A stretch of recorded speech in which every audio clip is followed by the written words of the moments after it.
Hello friends, स्वागत है आपका हमारे यूट्यूब चैनल पे। और आज के वीडियो में हम बात करेंगे विज्ञान पाठ्य योजना के बारे में। और आज का जो टॉपिक है वो है रेशे या फाइबर। तो चलिए शुरू करते हैं। सबसे पहले आपको दिनांक, कक्षा, वर्ग, वादन, समय, विषय और प्रकरण लिखना है। उसके बाद विद्यालय का नाम। इसके बाद अगला बिंदु है सामान्य उद्देश्य। तो पहला है छात्र छात्राओं की मानसिक शक्तियों का विकास करना। दूसरा है छात्र छात्राओं में वैज्ञानिक अभिवृत्ति का विकास करना। तीसरा है छात्र छात्राओं को विज्ञान के तथ्यों और नियमों को समझाना। इसके बाद अगला जो बिंदु है वो है विशिष्ट उद्देश्य या स्पेसिफिक एम्स। तो पहला है छात्र छात्राएं रेशे के विषय में ज्ञान प्राप्त करेंगे। दूसरा है छात्र छात्राएं रेशे की व्याख्या कर सकेंगे।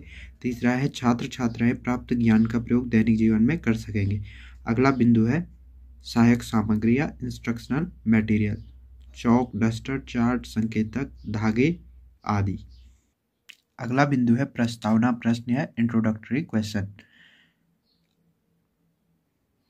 टॉपिक को पढ़ाने से पूर्व हमें यह जानना पड़ता है कि बच्चा इस विषय के बारे में क्या जानता है। तो इसके लिए हम कुछ प्रश्न पूछते हैं। तो इसके लिए हमें पेज को दो भागों में बांटना है। एक तरफ लिखना है छात्र अध्यापक क्रिया, दूसरी तरफ छात्र प्रतिक्रिया। तो पहला क्वेश्चन है हम सर्दी से बचने के लिए क्या करते हैं। तो उत्तर है हम सर्दी से बचने के लिए गर्म कपड़े, स्वेटर, जैकेट आदि पहनते हैं। दूसरा क्वेश्चन है स्वेटर किससे बना होता है। उत्तर है स्वेटर ऊन का बना होता है। तीसरा क्वेश्चन है ऊन के धागे के सबसे पतले भाग को क्या कहते हैं।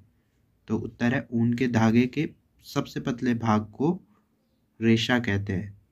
तो चौथा क्वेश्चन है रेशे क्या होते हैं, इसे हम कहते हैं समस्यात्मक प्रश्न। इसके बाद आता है हमारा उद्देश्य कथन। उद्देश्य कथन में है कि आज हम विज्ञान विषय के अंतर्गत रेशे का अध्ययन करेंगे।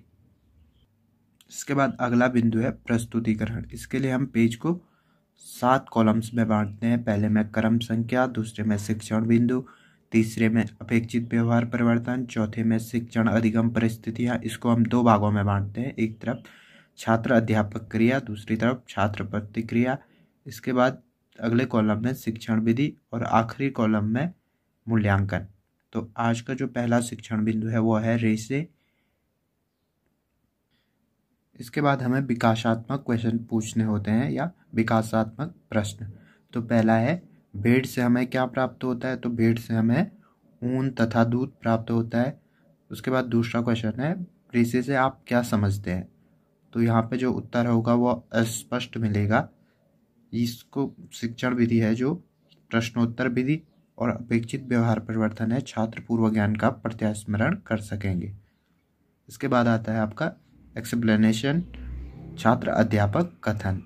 तो रेशा किसी कृत्रिम या प्राकृतिक पदार्थों के पतले तंतु को कहते हैं।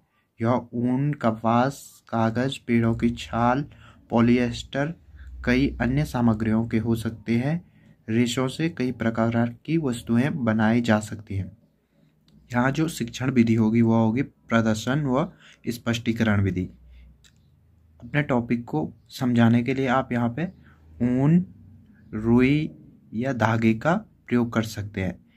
और इसके बाद आता है हमारा मूल्यांकन प्रश्न। तो रेशे किसे कहते हैं।